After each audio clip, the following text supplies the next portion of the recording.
What's up, guys? Welcome back to BTTS Podcast, where we give unsolicited opinions on all things healthcare, child raising, marriage, relationships, and all things in between. Thank you guys for continuing to tune in, like, share, comment, all those fun things. We're going to hop right on into it. So we got a comment that says, one thing is for sure, after Gen X, all generations are beyond soft and easily offended. This comes from 30 years leading in the Army. I learned a long time ago, we choose to be offended. The other night, me and our youngest son, he likes to just sit and ask questions and just talk about random stuff. And he wanted to have a conversation about just anything. Can we just talk? Right. And so it was like, you tell me something and I tell you something. And I was just coming up with random stuff to talk about. And one of the things I mentioned was when I was 10 years old, my parents decided to put me on a Greyhound bus from Florida to Louisiana by myself. Just me, myself, and I at 10. And at the time, yes, I was a little bit afraid. I can remember my mom taking me to the Greyhound bus station with my little suitcase. For reference, my mom and myself and my brothers lived in Florida. My dad lived in Louisiana, and he was having a bring your daughter to work day at his government job. Now, why I had to get on the Greyhound bus by myself and my daddy had a good government job, I cannot answer. But here I was, 10 years old with my little suitcase, on the Greyhound bus on the way from Florida to Louisiana. It was about a 5-hour ride. And I can remember my mama holding my hand and walking me up to this bus and telling the bus driver, this man, hey, watch out for my baby. And then she proceeded to put me in the first seat and left. And I rode the bus from Florida to Louisiana. There was a point of change. When I got to Alabama, I had to get off the bus and get onto another bus. And I did all those things by myself at 10 years old. And as I was telling my 6-year-old this, I thought to myself, there is no way I will put my 12-year-old on a Greyhound bus to go 30 minutes, let alone 5 hours by himself. And he's 12, highly intelligent. And I wonder, is it that we as children in our generation, the millennial generations and those before us, is it that we were mature, or was it that our parents just made bad decisions with us? Because in my mind, that was a bad decision. I can't, 10 years old on a Greyhound by yourself, changing buses. That doesn't seem like a safe thing. I know that we like to say that this generation coming behind us is soft and they're weak. And please don't get me wrong. Some of them are soft and weak. There are some things that they should absolutely be able to do on their own that they are simply not able to do. And I see it every day. And again, I work in healthcare. I see it very heavily in healthcare. You are 23 years old. Why don't you know your health history? Why am I calling your mama to ask what medications you're on? To ask what sickness you have, why you should know these things, right? You don't even know your address. You don't know your social security number. Come on, let's do better. But when you talk about things like this, like our kids going out on their own and being able to be independent, I ran across a Gen Z and a Gen Zer's video, and she put it into perspective for me. Let me say it like that. She mentions like when we were growing up with her parents, because surprisingly, we old enough to be her parents. But so she's like 18. She's in her freshman year in college is what the video mentions. And she's saying basically, you know, when you were growing up, speaking to her parents, you guys got it out the mud. You had to struggle. You were in survival mode. You learned how to do these things, and you didn't raise us like that.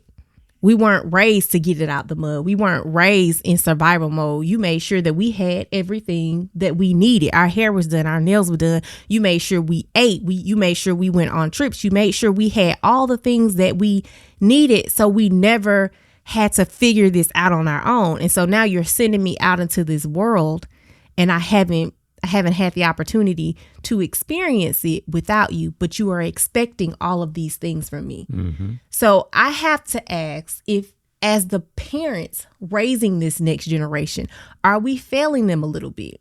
And I will speak for myself. A little bit, yes, because I don't want my kids to have to go through the things that I went through, right? You want better for them. You want to give them all the things that you didn't have. But I think in doing that, we are also hindering them a little bit because they're relying so heavily on us. I've started now. Our oldest just turned 12. He's about to go to a new doctor. Guess what? You're going to sit down and fill out this paperwork for yourself. I'll sit there and do it with you, but you're going to have to do it for yourself. I see kids now, teenagers, going to the cash register. They have no idea how to function, how to hand off cash. Come on, let's learn how to do this together.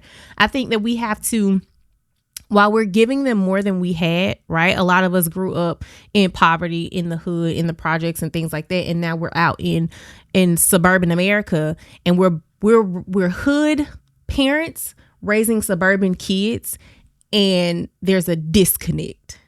They still need a little bit of that hood to get through life. Yeah, it has to be a happy medium. But back to what you said, I don't know who would really want to raise their kid to get it out of the mud, though. Absolutely not. I'm not trying to do that at all. No, I'm just saying, though, because you brought that up, but then you kind of segue into the next portion of what you were saying. But I think that the older generations, the Gen X and then the boomers and all of them, like she said, they got it out of the mud, but that's because they had to. Yeah, 100%. So in our particular lifetime, we are further along than what the previous generations were. So thinking about that, I mean, you don't want to put your kid through that same type of, work or that same type of grunt that the older generations had to go through. So I think in that respect, I think we're doing a better job now in that respect. Now, when it comes to like not providing them a fully rounded out experience and, just shaping them to be able to actually experience the world the way that they're going to have to experience the world, because, again, everybody's not going to be raised the same way, and certain things and certain systems are still in place that would cause us to have to round them out like that. We kind of are hindering them, but we spoke about this not too long ago when we were trying to figure out whether or not, hey, is there going to be something that we're going to have to answer for? And Absolutely. This is probably going to be one of those things.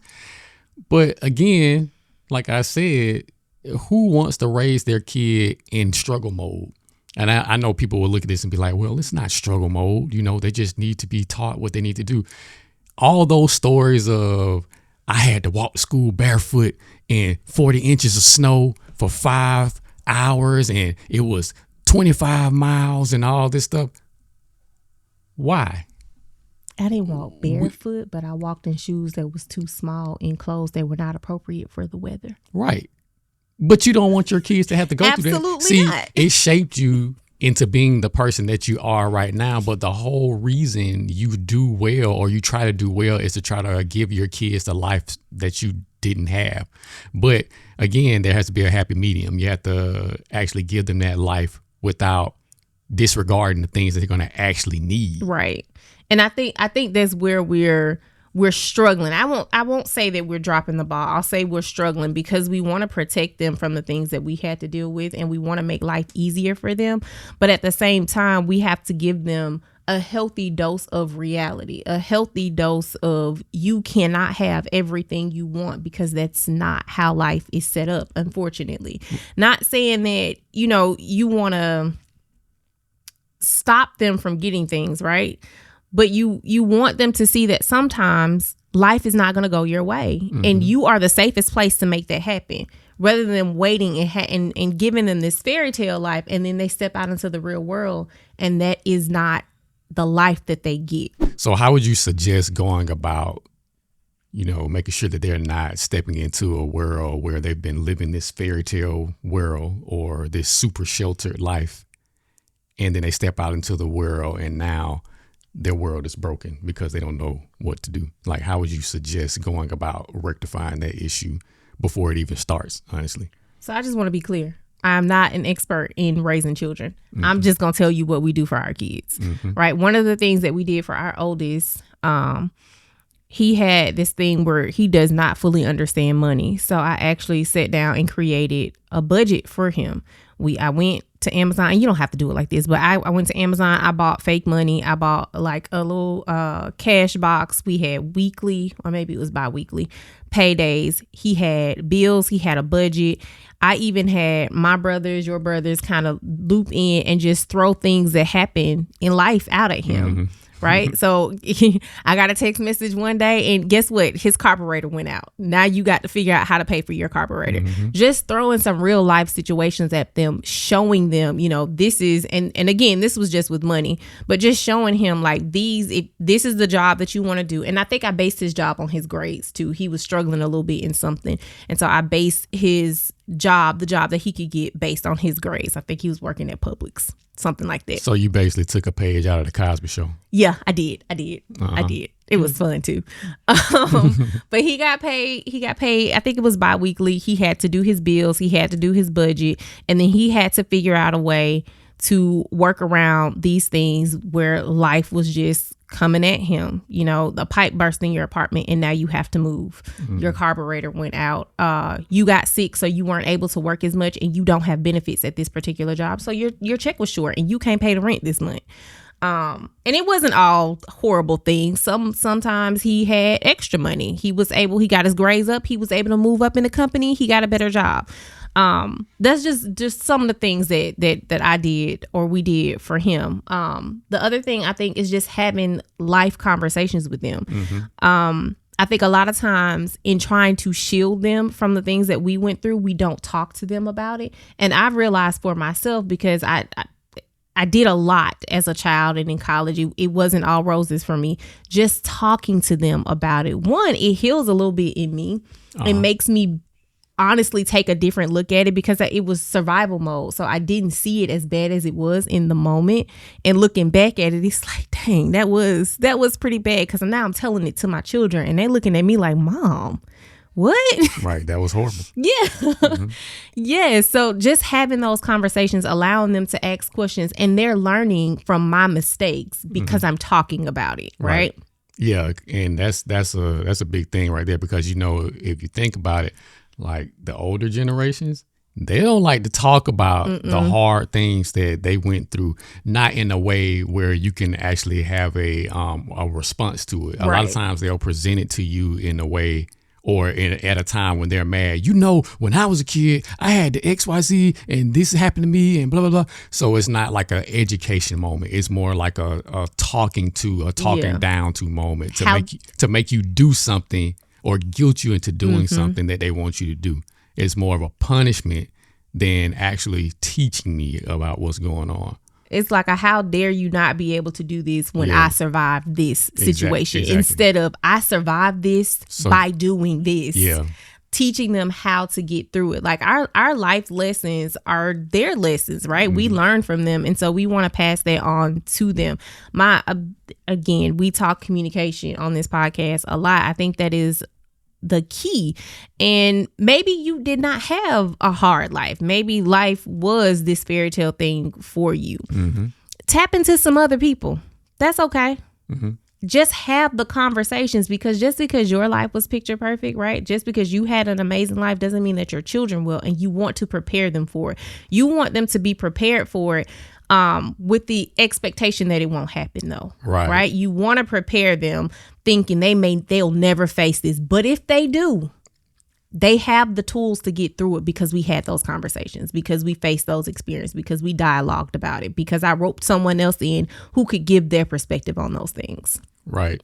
And see, my issue is I like to act like a college professor in the house. Oh, yes, he does. So there are a lot of lectures that happen, and it's really a note-taking experience, at least in my mind. Obviously, no notes are being taken, but I would like them to be able to think more analytically about the things that I say to them, about the stories that I give them, and about the way that I actually present things to them. I don't know if that actually happens, but we recently had a conversation, and you had to tell me, you might need to start, actually having more of a call and response type of conversation with them instead of giving them lectures all the time.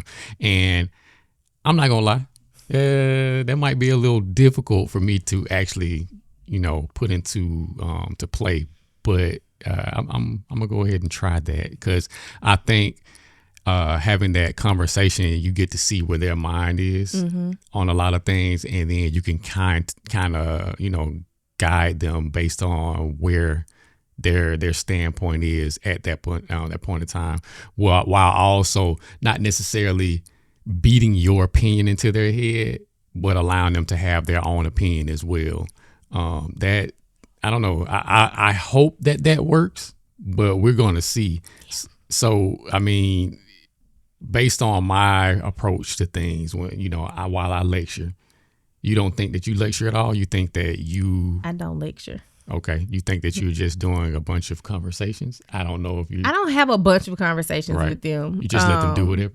Is that what you do? I would. You just let them do whatever, or what do you do? I redirect, I guide. I like to have a little bit of dialogue. I'm not a huge talker. It seems like I am on here. I'm not a huge talker. But our little one likes to talk, and he likes to ask questions. And I think that's kind of where those moments happen, because he likes to ask questions. He likes to hear about my life. It makes him happy. So I think those happen there. And then as things come up, honestly, a lot of times I figure out projects for them to do. Oh, you like this? Okay, let's do a project around this. Like right now, our youngest likes to make these movies, right? And he'll spend all day doing it. So now a part of his assignment is, I'll give you a topic, make a movie about it, make a short film about it. And that's my approach to it. I turn everything into an assignment, right? Because they're homeschooled. So right. Now, going back, back to the beginning of the conversation when we were discussing the comment. In the comment, he also said that while they are basically soft and weak, they're easily offended. What do you have to say about that? Because if you look on social media, people are really easily offended. I think that the offense comes because they haven't had that life struggle. Like when you live in survival mode, when you're constantly have to struggle, you put up defenses, because I don't have time to deal with. Oh, you're talking about them? That, yeah. You're talking about the older generation? Yeah. Yeah, like I don't have time to deal with it. Like you call me a name, okay. Yeah, who cares? You don't like my shoes? Okay, who cares? You think that I'm ugly? Okay, who cares? I have other things to deal with. I have bigger things to deal with. Right. But when you're able to have a more relaxed approach to life, you have time to be offended. You have time for your feelings to be hurt, because you're not worried about where your next meal is coming from. You're not worried about the fact that your shoes don't fit. You're not worried about how you're going to pay your rent. So I got time to be offended. So it sounds like what you're saying is sometimes this can be seen as a trauma response. The lack of offense? Yes. Could because you're saying that they put up the defenses because they didn't get to live a more of a relaxed life. They had to get it out the mud, as the Gen Z said. And when you have to get stuff out of the mud, you got to struggle a little bit. Like you just said, you don't have time. You don't have time. We internalize a lot of it. I think that's why I became a people pleaser personally. You say you internalize a lot of it? What do you mean? As someone who lived in survival mode, you internalize. Like someone doesn't like you. Someone doesn't like something that you did. They don't like what you have on. You may not vocalize it. You internalize it. So you become a people pleaser. But that's you just hold it in. Right, but you still are offended. So you are, but you're not vocalizing. I think that's the difference. The vocally offended. Yeah, they're vocalizing more so than, because again, I don't have time. Yeah, to vocalize. I got other stuff to do. So it seems like it's also a situation to where they don't have the time, and it may be a trauma response, but also they just don't speak about it. But they are still offended by certain things that are happening. Because even with this comment, when we did the video and we were talking about the golden retriever, we had a few people on there talking, it's not that deep. And this same commenter was one of the ones saying that, well, my wife calls me XYZ and it's not even that serious. Y'all just get offended over everything. If you're not offended about it, that's completely fine. But I don't like it. Right. I'm not going to call this man a golden retriever. I'm sorry. Right.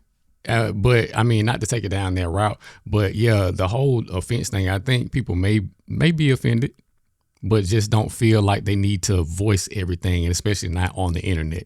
I may talk about it quietly with my wife, or I might just get offended and seemingly let it go. That's me. You know, but deep down inside, it's burrowing a hole in you. That's definitely me. That person told me that I was unattractive. Not that part. No, I'm just I know. not I'm just you. saying. I'm just talking. You know, this is just an example. You know, but now every time you look in the mirror, well, my nose is a little big. You know, it can. You know, I'm not gonna spend no time on that because I had to hike in the mountains to get to school. So you know, I've dealt with worse. So I don't know. It is an interesting thought to think about. You know, how the older generations were raised a lot of times in squalor. You know, in bad situations, especially in our community. You know, dealing with all kinds of stuff from the things that they saw in their communities, dealing with like things like police and dealing with different legislations being passed and just dealing with just regular people walking down the street. So yeah, I can see why you wouldn't have, you know, the time to actually be offended by these things. Your skin is tougher than ours because we're not dealing with these things 100% of the time. But you don't want your kids to deal with those things 100% of the time. You really want to actually kind of shield them from that. And I'm sure their parents wanted to shield them from it. But I mean, how do you shield somebody from something that's happening 100% of the time? So now things that are happening now, they're covert. You can't see them as readily. So now it's even hard to kind of identify when certain things are happening. And sometimes you lump certain things in that particular pot when that's not even a thing, and now you're offended by it. And again, that may be a place where we're kind of, you know, dropping the ball with certain generations. You're offended by a lot of stuff, but do you really need to be offended by it? But can we dictate to people what they're offended by? What do you think? Part of me says no, right? Your feelings are your feelings. They are. But the other part of me that sees the rise in people, especially young people, unaliving themselves because of these situations says we got to do something. Because they're going to say that that's weak, though. That's weakness and softness. We still got to do something about it, though. It's still a problem, right? And the biggest thing, I think the biggest one that I don't understand is the ones who are bullied on the internet and continue to log in to the internet. No, I don't understand that at all. Actually. Just don't log into the internet. You don't have to return to that place that you're being bullied if it's the internet. That's my thought process. Can we dictate how someone feels? No. That's the short answer. Can we help our children better deal with the things that are bothering them? How yes. though? Because people is going to be child specific. Yeah, exactly. Because what works for my child might not work for your child. Right. That I can't. Yeah, there's no advice on that. I don't have anything for that. You have to figure out what works for your child. And for some of them, it will be tough love. For others, it will be removing them from the situation. Mm-hmm. For others, it will be therapy. For others, it will be trying to find their tribe. For others, it'll be the tough conversations. It's going to vary. But you know, and I'm going to say this and we can get up out of here pretty soon. I think that's one of the ways a lot of parents drop the ball too, because in what you're just saying, it's going to take different things for different children because personalities are different. These are individual people. They're different. But what ends up happening in these situations a lot of times, especially when we talk about things about like being soft and weak, you try to parent your child from who you are or who you were or what you went through, not taking into account that that's not your child's experience. Your child is not you. Nope. Y'all don't have the same personality. They may get certain things from you, but you can't parent them as if you are parenting yourself. And when you do that, you create all kind of other issues. And then you create all kind of issues that you have in yourself that you are unwilling to recognize that you have.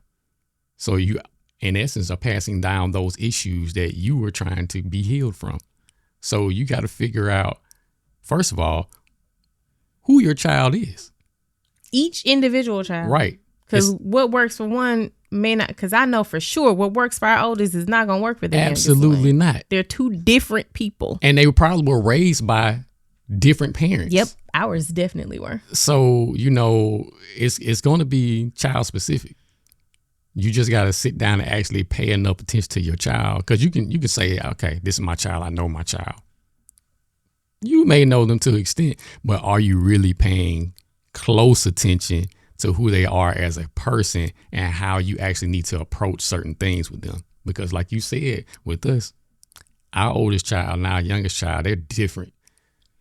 They're two sides of the same coin, but they are definitely different. And we can't parent them the same.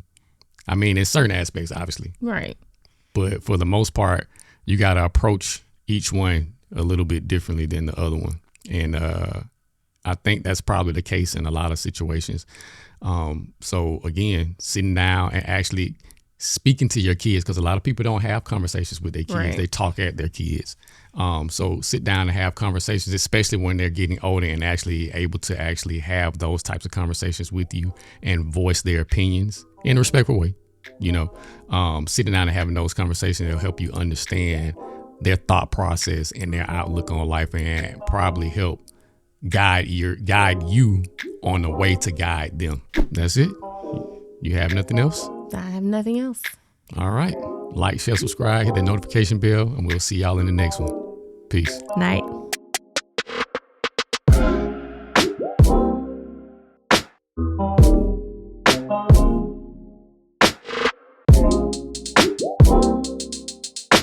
Oh.